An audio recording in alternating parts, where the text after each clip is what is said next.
After we've just learned all about initiating and adjusting ventilation, we just want to have a quick conversation about monitoring the patient in the intensive care unit.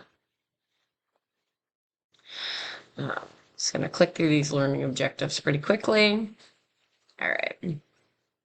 So, as you can imagine, patients admitted into the intensive care unit often require kind of pretty much continuous monitoring to assess whether they're adapting to their treatments well, um, and also to make sure that we're treating and supporting the underlying condition that required them to end up in the ICU and receive ventilation. So this monitoring is kind of essential to assess the effectiveness, again, of that treatment and to minimize, limit, or prevent any adverse events from happening.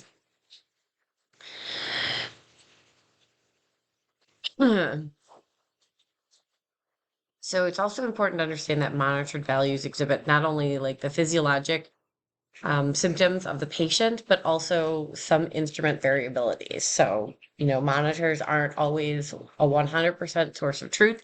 You should always be checking your patient off of what your monitors are showing. These monitor devices can be non-invasive, meaning that we're not penetrating the skin. If we're just kind of putting something on the patient like a EKG monitor or a pulse ox monitor. Those are not examples of non-invasive monitoring devices, or they can be invasive. Like I think the best example of an invasive monitor that we use would be like a pulmonary artery catheter. That's pretty invasive. That catheter goes into the patient's heart, gives us monitor parameters. But also like arterial lines. That's an invasive way of monitoring a patient's blood pressure. Again, this chapter talks a little bit about alarm systems. So these are supposed to be set on your monitors to alert caregivers when of changes in the patient's condition that require you to enter the room. But make sure you're setting them properly so that you don't have those false alarms and that alarm fatigue.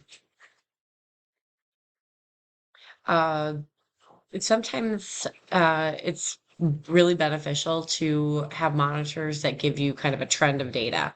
So those monitors that can run continuously and measure for patients, those give us trends of data for the patient, not just those in the moment values. So that's, I think, good way of talking about this is looking at trends of CO2 versus those in second values that we get from ABGs. Okay, so if you think of it that way, you can kind of understand why an end-tidal CO2 monitor might be a little bit more helpful for us than getting an ABG on a patient, because it's constantly watching that patient's CO2 levels. Just like, if you're using like a transcutaneous monitor to measure oxygen and CO2 on, like we use those primarily in the baby units, but those monitors give you that continuous trend, which can kind of tell you give you a little bit better look at the patient's overall condition than like an ABG, because an ABG is only going to tell you what those values are at that second that blood is drawn.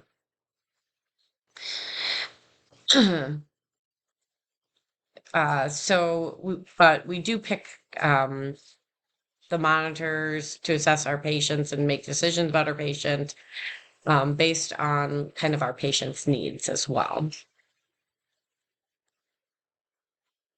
So again, thinking about the pathophysiology of monitoring, all of that data that we're collecting from the monitor should always be used or viewed in context of the patient's overall clinical condition. Okay, what a heart rate of 120 on one patient may be significant, but on another patient, that might be kind of a normal baseline. So we're always comparing, it's not just those numeric values, we're always comparing that and to the context of the patient, the specific patient it's gathered on. And also just remember, this is medical equipment. It's not perfect. You could have inaccuracies from your instrumentation. So if you're questioning a value, making sure that you're recalibrating, or checking that your equipment's working properly before making decisions about the patient. All right. So how do we accomplish respiratory monitoring? Um, so, you should be familiar at this point with arterial blood gases. So when we're monitoring oxygen, we look at our, um, how much FiO2 the patient's on, and then we get like blood gases, um, to look at, how well the gas exchange is happening. We assess on these blood gases things like oxygenation and ventilation. So tissue oxygenation is going to really depend on, again, the FiO2, the partial pressure of the oxygen that you're breathing in. So that partial pressure that's generated by that FiO2, your PaO2, P big AO2, your partial pressure of alveolar oxygen tension. So how much actually got down into the alveoli for gas exchange, how much gets actually into the blood, which is your PaO2, your little AO2, partial pressure of oxygen in the arteries, your saturation of oxygen, or saturation of hemoglobin by oxygen, your total oxygen content, oxygen delivery, tissue perfusion, and oxygen uptake. All of those things are kind of important concepts to understand when you're monitoring your patient's oxygenation. So pulse oximetry, this is kind of considered your like fifth vital sign. So it's not considered an all vital signs for all patients, but it's an extra vital sign that we can obtain, and we should always be obtaining to provide that non-invasive information about your hemoglobin, your saturation of your hemoglobin, your SaO2. So again, we refer to this as SpO2, and it's only going to monitor oxygenation, but not tell us anything about ventilation. Okay, so if you remember back to survey and therapeutics, there's several things that are going to affect pulse oximetry on your patient. So things like motion artifact, your pulse oximeter is not necessarily going to be reading correctly if your patient's moving around a lot. So that's why it's sometimes helpful to put your pulse ox probe on like the patient's ear, or sometimes we put them on their toes, even to try to avoid how much movement's going to occur. You can have environmental light be a factor. It's kind of, if it's not reading properly, sometimes we cover them up to shield them from excess amounts of light. Anemia, if you don't have enough hemoglobin, this saturation could look, if I'm anemic and I don't have a lot of hemoglobin, but the hemoglobin I do have is saturated at 100%, that could give me kind of a false sense of reality, where I could think that my patient's oxygenating well, but their actual oxygen carrying capacity could be low. Deeply pigmented skin, darker skinned complected individuals have a harder time for that pulse oximeter to read properly. Carboxyhemoglobin or methemoglobin. Carboxyhemoglobin, again, is when the hemoglobin is not bound to oxygen, but bound to carbon monoxide. So that still is going to cause your pulse ox to read 100%, regardless of what it's bound to. Methemoglobin is an alteration that can occur to your hemoglobin. So it changes the shape of the hemoglobin, so it changes its carrying capacity. Nail polish also kind of restricts how much light passes through the finger with the pulse ox. And then bloodborne dyes, like contrast, things like that can affect um, pulse ox monitoring. Okay, so oxygen consumption. Um, this can be, this is your VO2 value. This is the volume of oxygen consumed by the body in milliliters per minute. So, if you think about it, it's the volume that our body's consuming. So our body needs more oxygen when it's more active. So your VO2 increases with activity, stress, or temperature. Um, you know, this is really difficult to measure in the ICU. You need to have like a pulmonary arterial catheter, swan scan catheter, and so it's very seldom used in the ICU. Your alveolar arterial oxygen tension difference. This is a very, very useful measurement. We've talked about it a couple times this semester to help us understand the efficiency of gas exchange.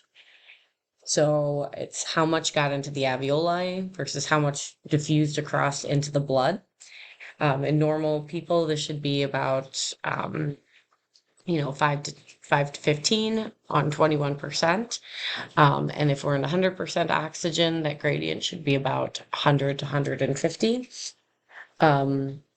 So this value is going to increase in elderly patients.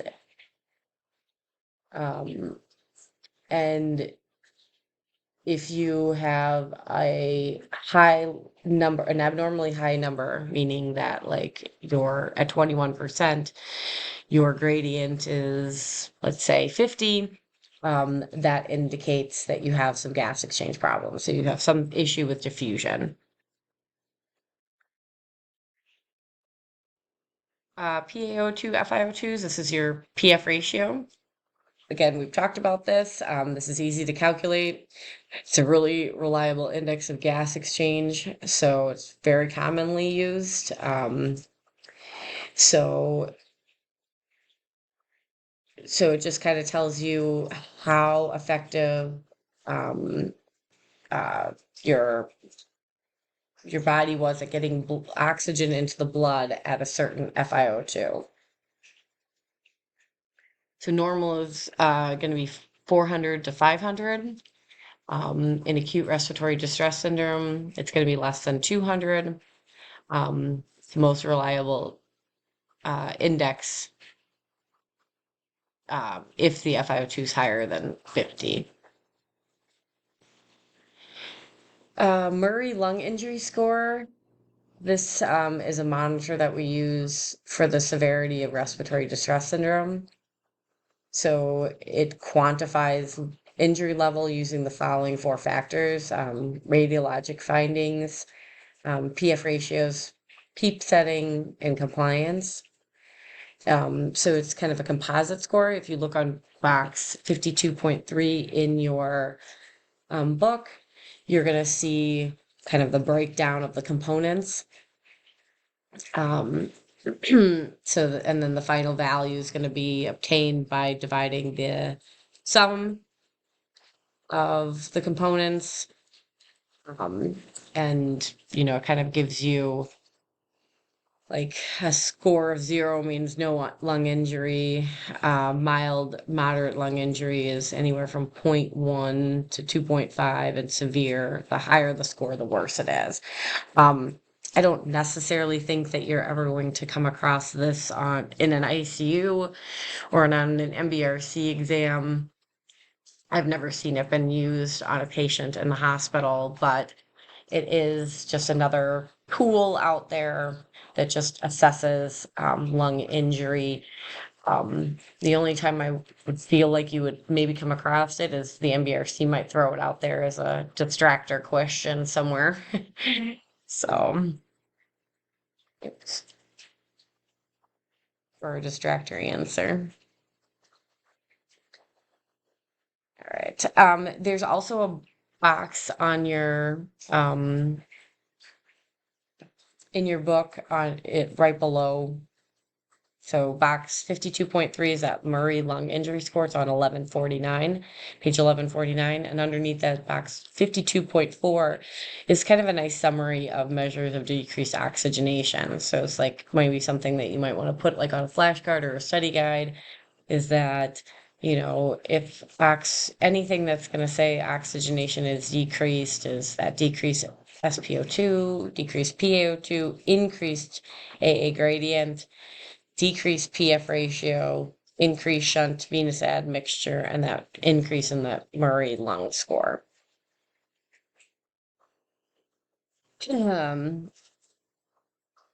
Okay, so oxygen index is another kind of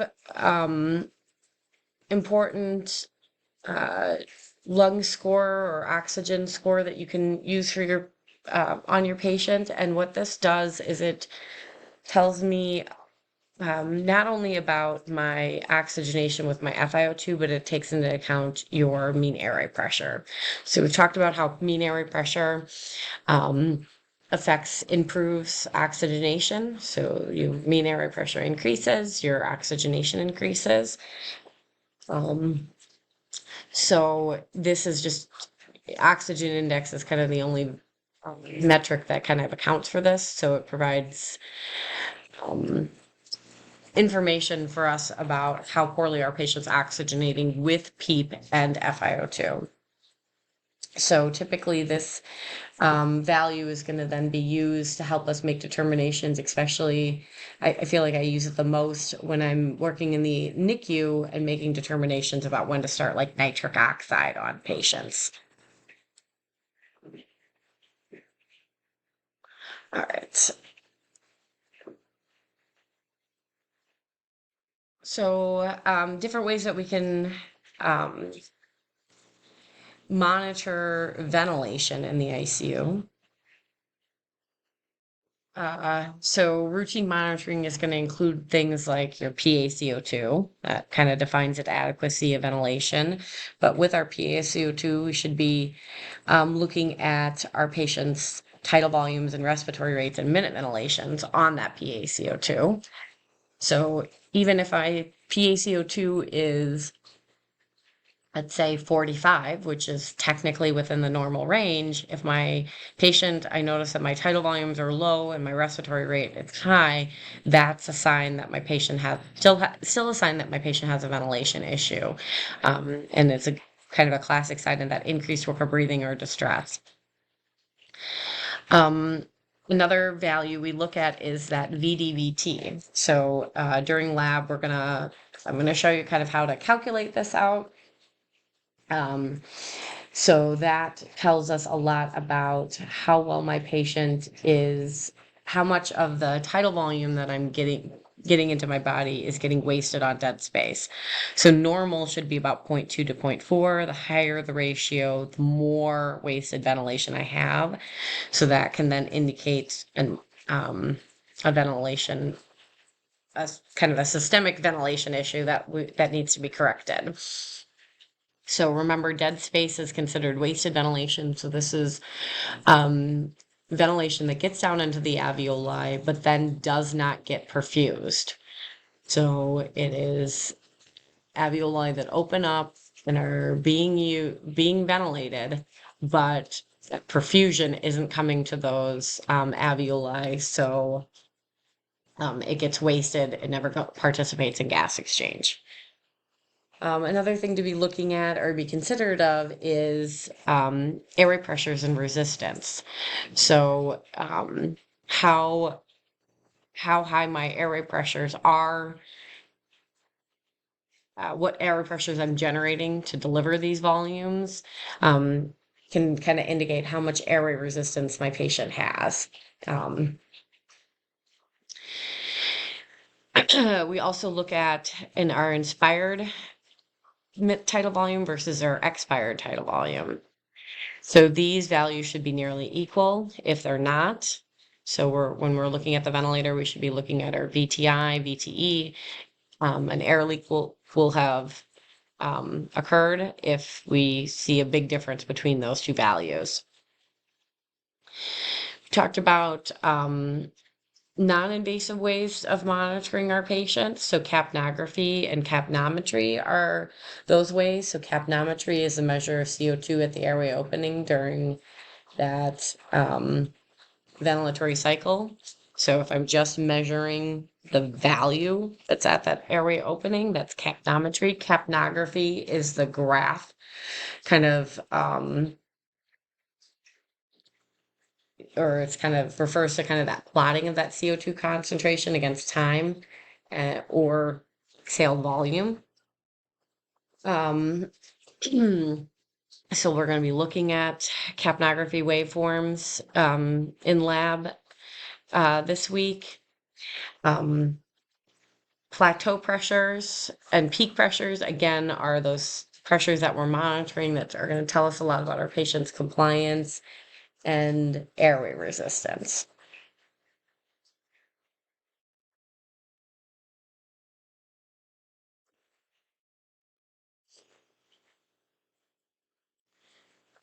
So if we want to look at different causes of increased carbon dioxide values, so if we're looking at our monitor and we're looking at our end tidal levels, anytime we see an increase in our end tidal, that either means that I'm having a decrease in effective ventilation, or we could have an increase in CO2 production from agitation, stress, anxiety. Causes of decreased end tidal carbon dioxide level, that either means that my patient is ventilating more effectively, so we would naturally think our end tidal CO2 should decrease. If we have a marked decrease in effective ventilation, that might mean that, I have my patient's just not exhaling at all, like an apnea or something like that. That would cause that decrease in end tidal CO2. A decrease in CO2 production, so my body's just not making as much, or a decrease in lung perfusion. If the blood isn't getting there, it's not dropping off the CO2, so it's not getting exhaled.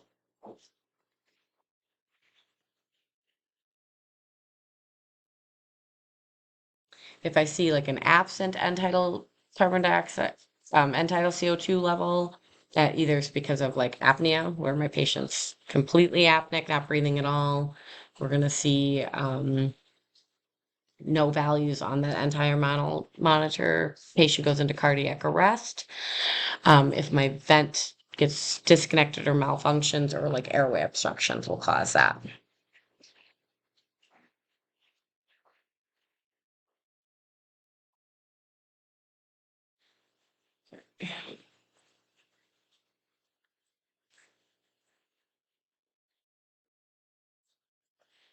So we know that ventilation of the lungs kind of relies on, is only going to work if we overcome any resistance in the respiratory system. So in a ventilated patient, airway pressure during ventilation is, again, used to look at this compliance of the lungs, compliance of the chest wall. We can So a very effective way of looking at monitoring chest and lung wall compliance is using that pressure volume curve that we've talked about in class. So that pressure volume curve is that representation, the visual representation of compliance. So when you're looking at that pressure volume curve, you should see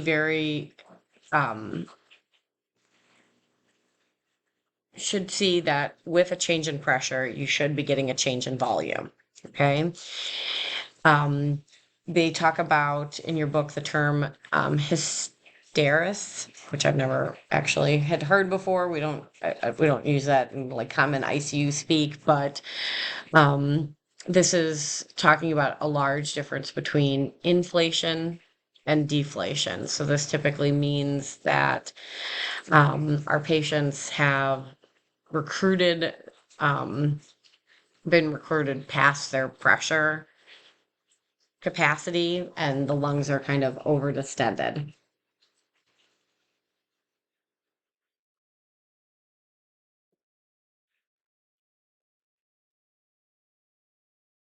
Hmm. So when we're looking at thinking about compliance, this is just should be a review. It's change in volume over change in pressure, or effectively your tidal volume divided by your plateau minus your PEEP. So normally it's going to be somewhere between 60 and 100. In severe ARDS, you might see compliance of less than 25, 30. But there are kind of several diseases that might alter your lungs compliance, besides just ARDS. Um,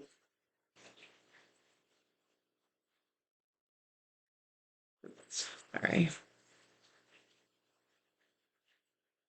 So if you think about like pulmonary edema, pneumonia, chronic fibrosis, these are all going to be diseases that are going to also decrease your compliance. But if your patient's has atelectasis, um, that also, or if they have a tension pneumothorax, you might see that rapid decrease in compliance. Okay, so it's not just our lung tissues compliance, but our chest wall compliance that's going to affect ventilation. So, normal chest wall compliance is, makes up about 20% of the respiratory compliance. But if you have like critically ill patient, that chest wall compliance can, effect is going to increase even more. So chest wall abnormalities, even abnormalities included in the diaphragm abdomen, may cause an increase in those, pleural pressures, both at rest and during positive pressure ventilation. Um, we can measure this using esophageal balloon pressures.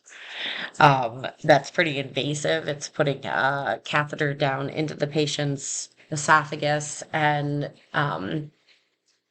like a NG type catheter and measuring pressures in there. Um, I'm not sure if there's any place that I know of that's still doing that. Most places are,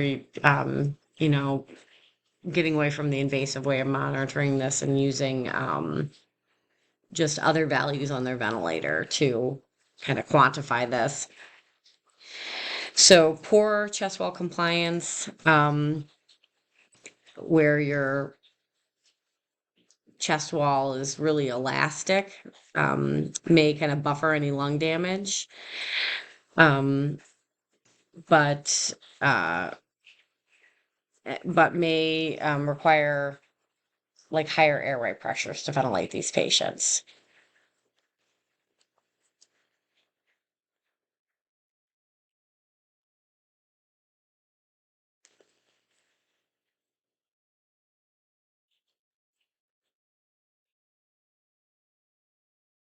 Okay, so that's again just a summary of those things that are going to alter your compliance. So decreased compliance are going to be um, things that decrease your lung compliance, like atelectasis, pneumonia, pulmonary edema, ARDS, pneumothorax, fibrosis, um, intubation, bronchial intubation, if you get the ET tube in too far. Decreased thoracic compliance will also decrease your overall compliance. So obesity, ascites, when you have like kind of swelling in the abdominal cavity or chest wall deformities, things that are going to increase your compliance, or anything that improves the conditions listed above. Pulmonary emphysema also increases your lung compliance. Increased thoracic compliance, improvement of anything listed above, or things like flailed chest position changes like sitting up can help increase that thoracic compliance. Okay, so when we're monitoring, uh,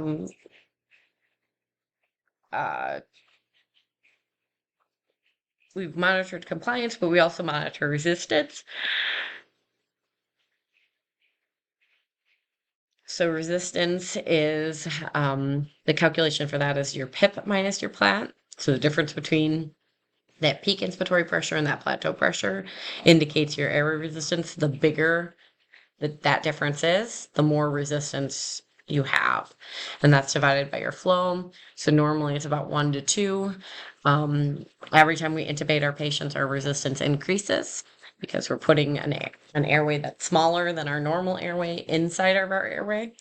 So it's going to typically increase to about 5 to 10 or more. And anytime this number increases, that means that there's something that's obstructing the flow of air.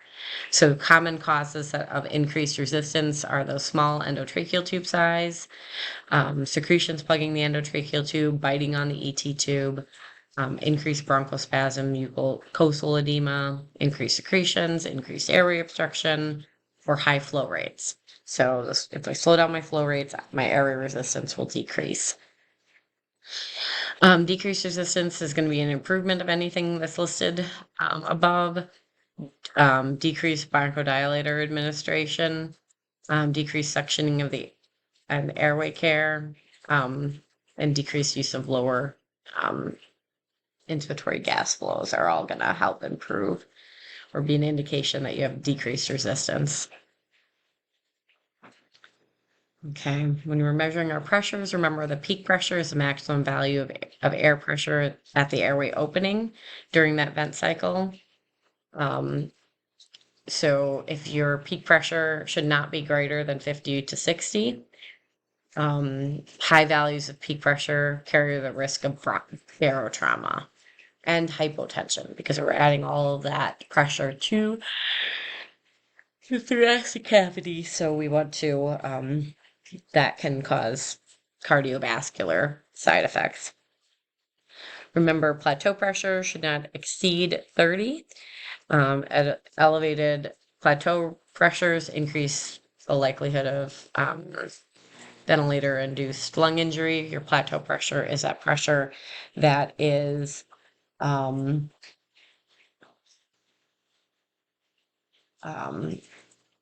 indicates like the pressure inside the alveoli without any flow. So it's a kind of a look at lung compliance, reflects compliance of the lungs and chest wall. Okay, lung stress and strain. So you're putting a patient on a positive pressure ventilator. That's going to exert more stress and strain on the lungs than spontaneous ventilation. So strain is usually your tidal volume divided by your FRC, the resting size of your lungs. So this indicates how much injury is happening during ventilation. So typically we look if we want to try to measure this, we're also putting that esophageal catheter in. The more strain there is, so the higher the number. The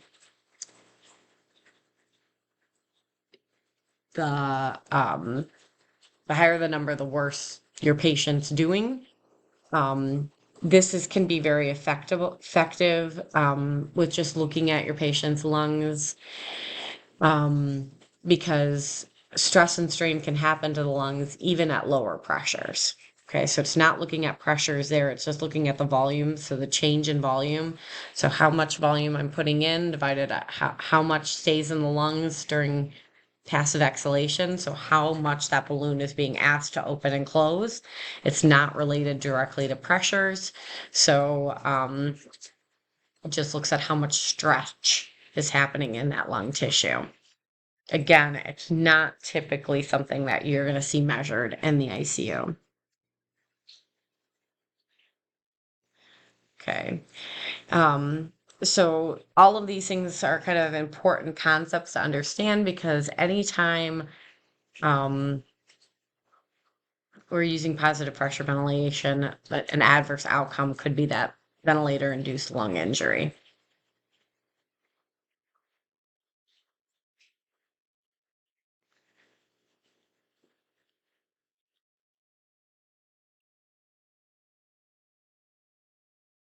Okay. So you can also be looking at the ventilator stress index.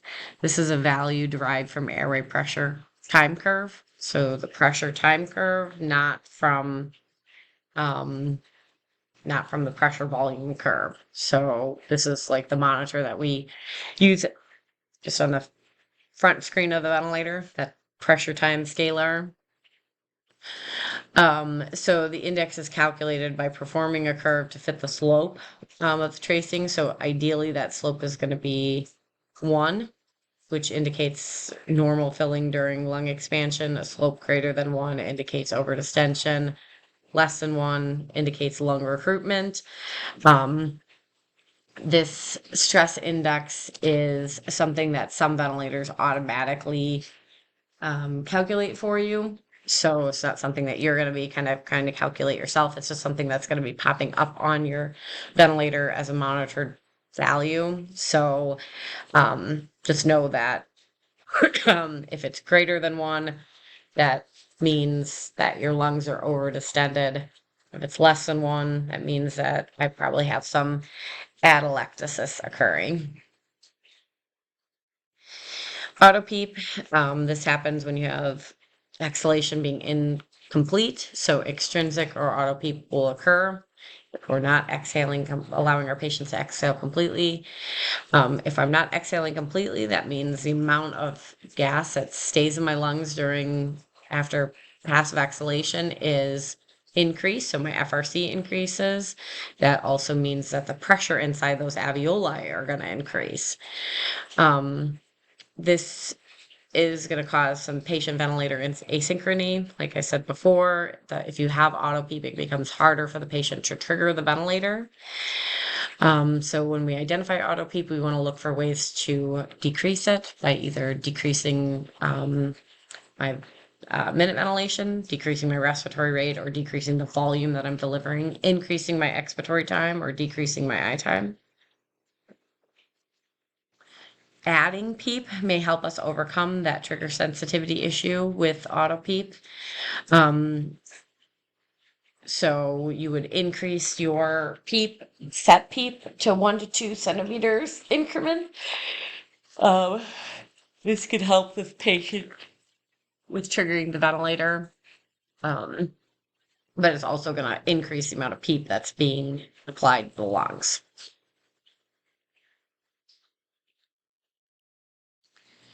Okay, so when we're looking at autopeep, we're noting that expiratory flow at the end of expiration. Typically, we're gonna, you might see this on the flow time scalar, but you're measuring it by doing that expiratory hold. And measuring your total PEEP minus your set PEEP. You can also use esophageal blue monitors to measure this. Um, and you can, when you're trying to fix this, you're looking to increase your PEEP or change your settings until that end expiratory flow ends up being 0. Okay, mean airway pressure. This represents the average airway pressure over like the total ventilatory cycle. It's related to, kind of the mean lung volumes. So it's going to correlate with oxygenation if you have that adequate perfusion. So anything underneath that pressure curve is your mean airway pressure. So the higher the mean airway pressure, the better you're supposed to be oxygenating, as long as your lungs are getting perfused.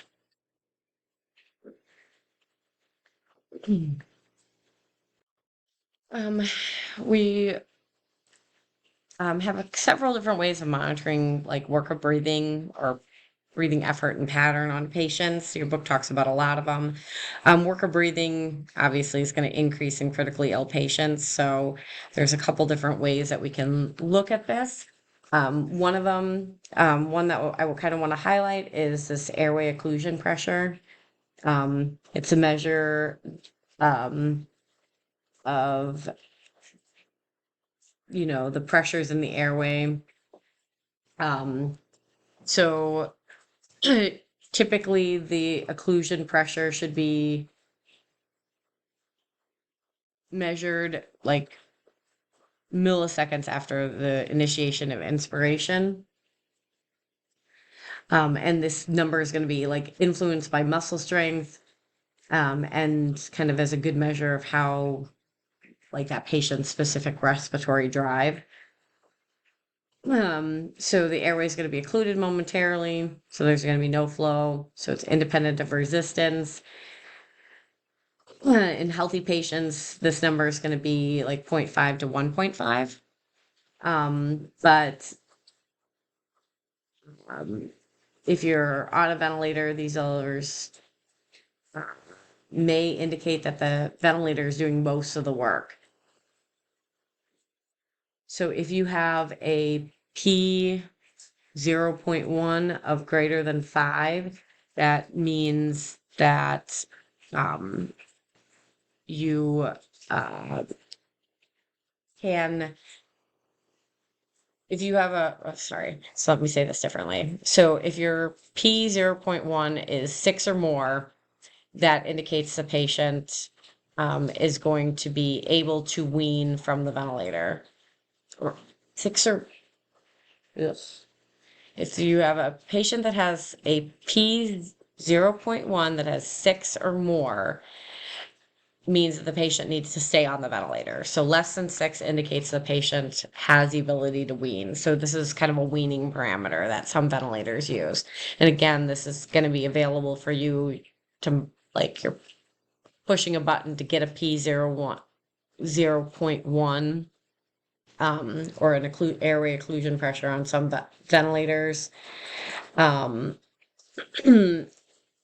If you are using NAVA, this is kind of the concept behind NAVA uses this in like a trend to identify like that patient's effort, and uses that to help trigger the ventilator.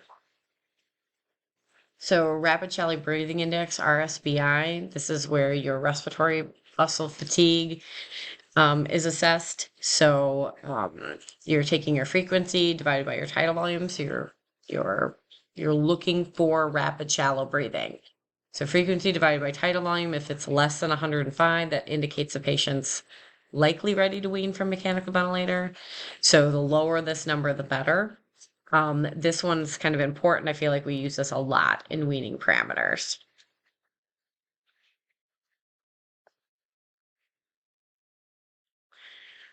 All right, so diaphragm ultrasounds is kind of a new kind of exciting method of evaluating like your diaphragm function.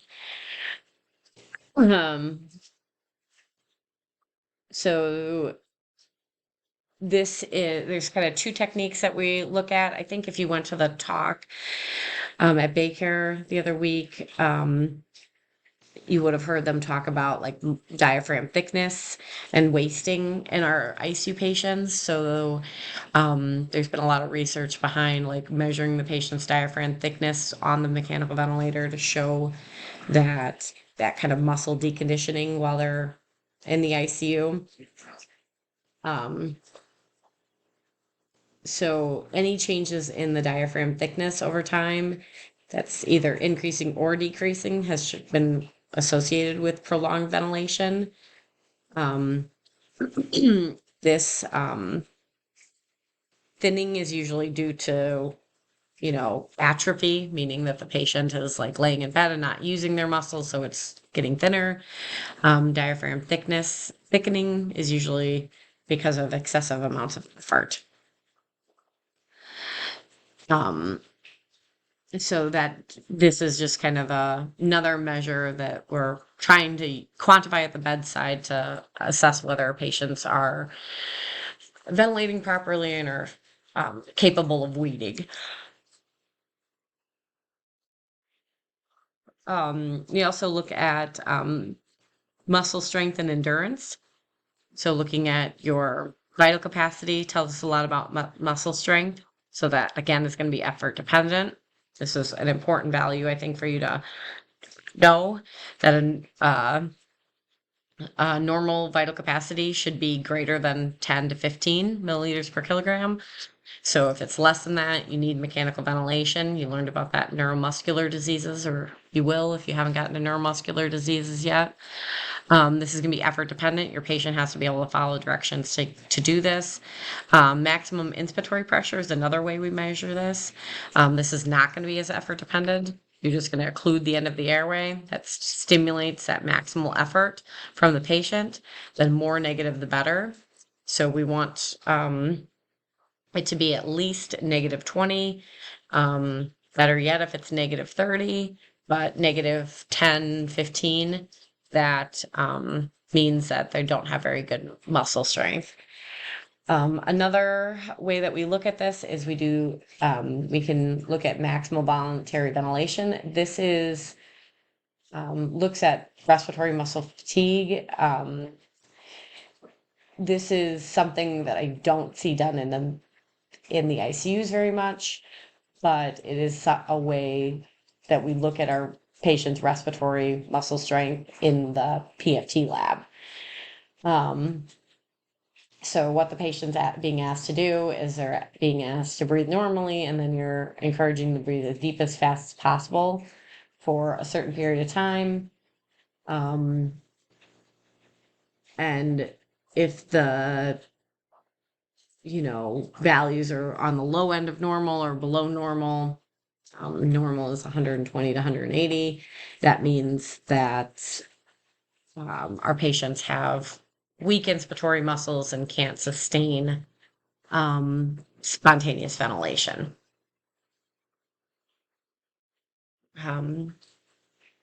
So your book also talks about lung imaging at the bedside, so using ultrasounds to look at areas of interest in the lungs. So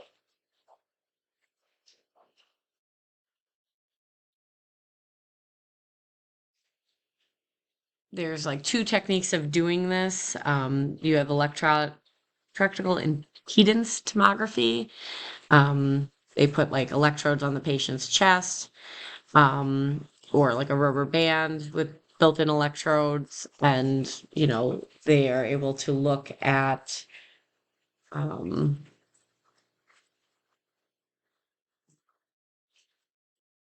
how changes in ventilation kind of distribute that ventilation throughout the lungs. So another way of doing that is like acoustic respiratory monitoring. And this, just uses like a series of stethoscopes around the chest, and it looks at, that, again, distribution of ventilation in the lungs. So it looks to see if ventilation is like localized in certain areas or kind of mapped around the throughout all of the lung fields. Okay. So just to recap, you use like lung imaging at the bedside, like lung ultrasounds. That helps us. It's just like a quick and efficient and easy way of looking at the lung tissue. So you can identify things like pneumothoraxes, pleural effusion, consolidations in the lung tissue on ultrasound. Some respiratory therapists are getting trained to do this. A friend of mine from grad school, he works out in California, and they do this at their hospital has respiratory therapists that are trained to do that the bedside to look at kind of daily progression of the lungs, and get a quick reading of like lung changes in the lung tissue. There's map, and then these two other ones that are on the side are mapping techniques that look at how that ventilation is getting distributed throughout the lungs. Because if you're just looking at the ventilator, you're only seeing what's going in and what's coming back out. But these mapping techniques, like this electrical impedance tomography and this acoustic respiratory monitoring, these help us understand where all that volume is going and how it's getting dispersed through all the lung fields. So it really can tell us a lot about patient's response to PEEP. If that PEEP is being, distributed evenly throughout the lungs, looking for asynchronies, excessive spontaneous efforts, and then they're even looking at ways to look at like lung perfusion. Okay, so going into cardiac monitoring and invasive monitoring, or cardiac and cardiovascular monitoring. You have arterial blood pressures. Obviously, you can do this invasive or non-invasively. So invasive is your heart lines, non-invasive is your blood pressure cuff. You can get central venous pressure lines, that are going to, like a central line, that are going to measure pressures on the right side of the heart. You have pulmonary artery catheters.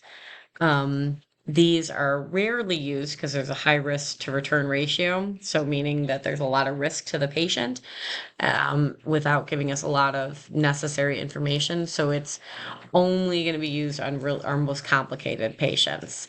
So pulmonary artery catheters allow us to measure cardiac output, cardiac index. It allows us to measure PAPs, pulmonary arterial pressures, pulmonary capillary wedge pressures, pulmonary vascular resistance, systemic vascular resistance. So it allows us to get all of that hemodynamic information. But like I said, these have a lot of risk to the patient, so they're very rarely used, only on our very complicated patients. Electrocardiography, this is your EKGs. These are looking at kind of that conduction of electricity through the heart muscle.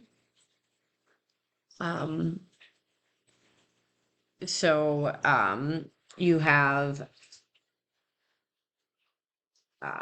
you can have the ECG monitors. The standard 12 lead ECG monitors can use, oh God, I'm losing my words right now. So ECG monitors are in the ICU, are used to detect like arrhythmias, so tachycardia, bradycardia, A-flutter, things like that, VFib. So typically the monitor that you see at the bedside is only using 3 electrodes to do that. If you need additional information where you're looking at like a 12 lead EKG is going to look at that information across different directions of the heart. So if you remember back to CP Phys and Therapeutics 2 last semester, there are some times that you want to do that 12 lead examination rather than just taking what's on the monitor, because it's going to give you a more in-depth look at that electrical activity in different chambers of the heart.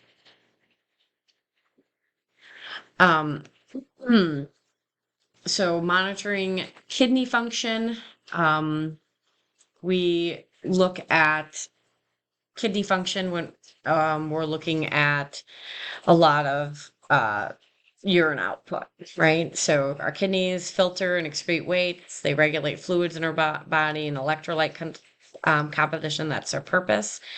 So when we're looking for renal failure, we're looking at urine volume. So that is a good reflection of renal perfusion. We talked about that already. So less than 400 milliliters per day is considered abnormal.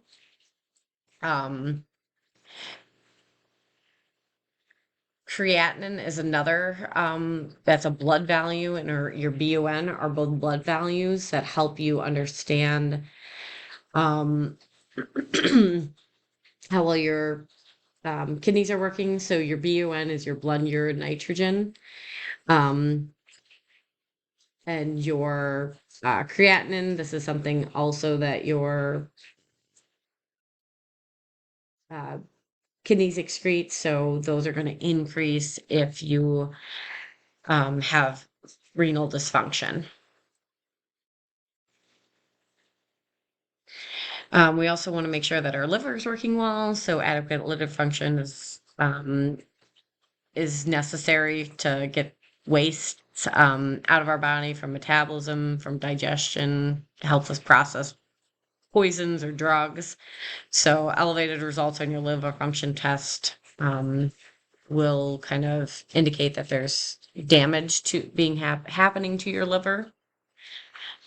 Um, um, if our patient's nutritional status is another important thing to think about. If our patients don't have enough nutrition, it's going to be affect how well they're healing. So we're going to assess our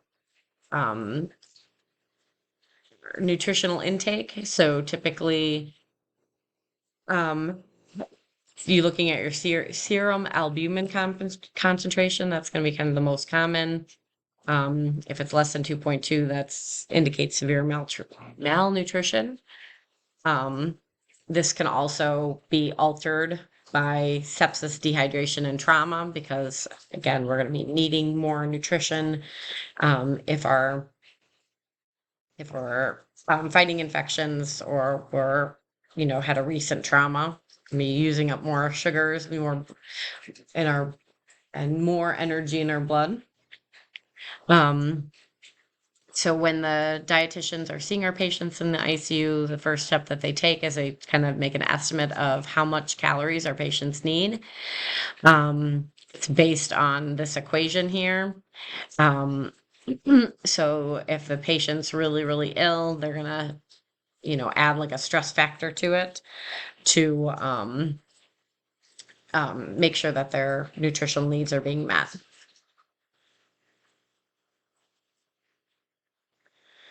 All right.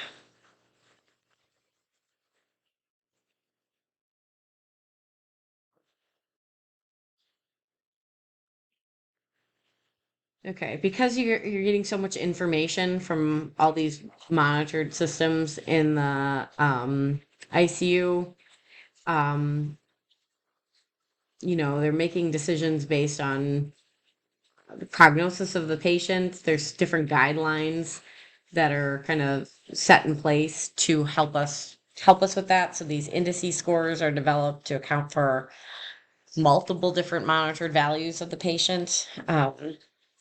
So these scores provide an estimated illness acuity level and an estimated risk of mortality. We use these scoring through clinical studies to help understand what types of patients are being included in the studies.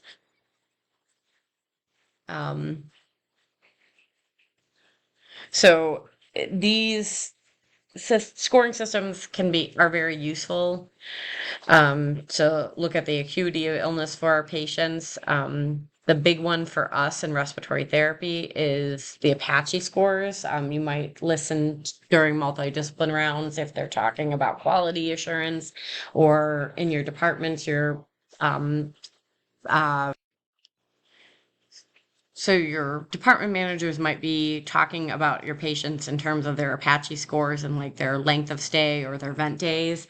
This is kind of a scoring system that was again, used to figure out how severely ill our patients are. So it's based off of things like temperature, mean arterial pressure, heart rate, respiratory rate, oxygenation values, electrolyte levels. So these are all kind of compiled together. They get this Apache score, and it kind of represents their risk of mortality. And we use this score against our patients' vent days in the ICU, length of stay in the ICU, to kind of quantify whether we're doing a good job of getting our patients better and getting them off the vent and out of the ICU. Okay. Oops, sorry, I just kind of said that. Neurologic monitoring is also something that we look at in the ICU. So we want to be considerate of the fact that most of our patients require some level of sedation in the ICU while they're on the ventilator, but we have a hard time understanding what neurological function the patients are at underneath that. So it's important to kind of understand what the patient's baseline is. And then usually they get that from family history. They also can look at doing a neurological exam on the patient, looking at their mental status, looking at their pupil response, gag reflex. All of these things are going to go into whether or not the patient's going to be weanable. Like, you're not going to extubate somebody who doesn't have a intact gag reflex. Looking at their respiratory rate and pattern, remember there's certain neurologic conditions that are going to cause those differences in respiratory pattern, like Zayat's breathing, Kussmaul breathing, Shade-Stokes breathing. Are really, really critical patients. They might have an ICP monitor in to measure that brain perfusion and the pressures inside the head. Glasgow Coma Scale is another one that we use to understand how, like, conscious our patients are. Okay.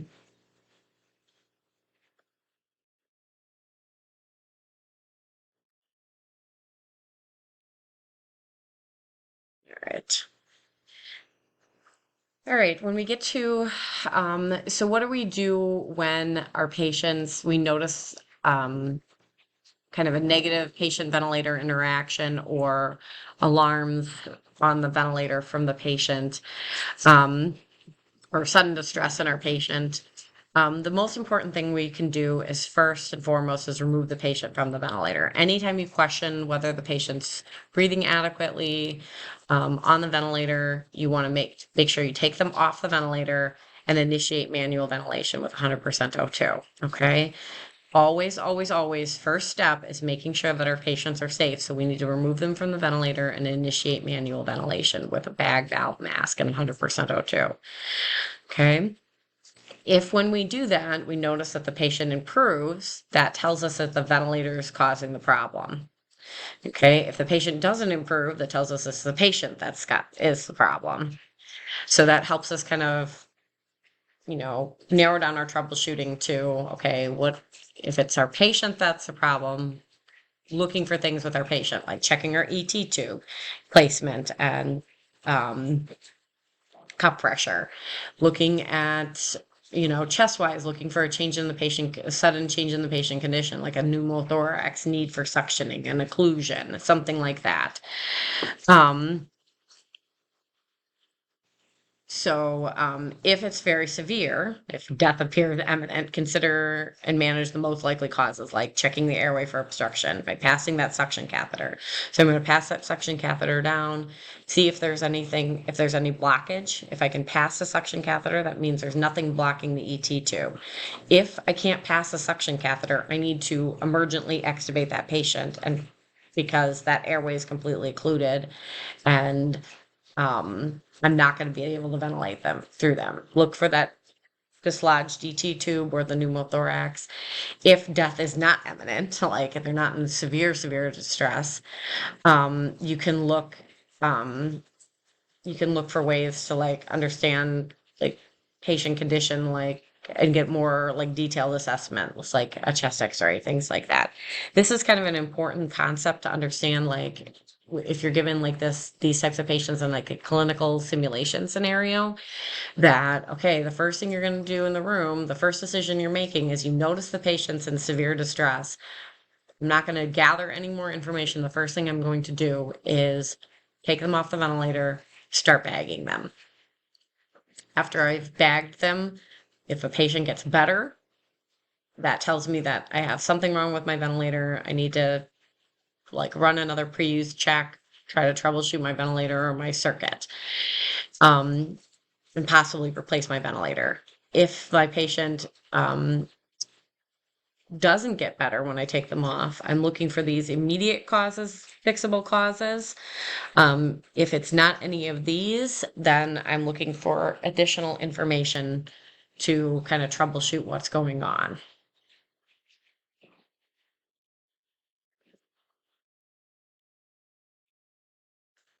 All right, so that kind of wraps up.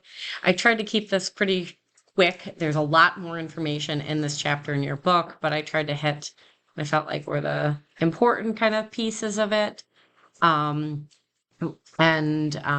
Again, let me know if you have any questions, and we will see you in lab this week to cover this information on our SIP man.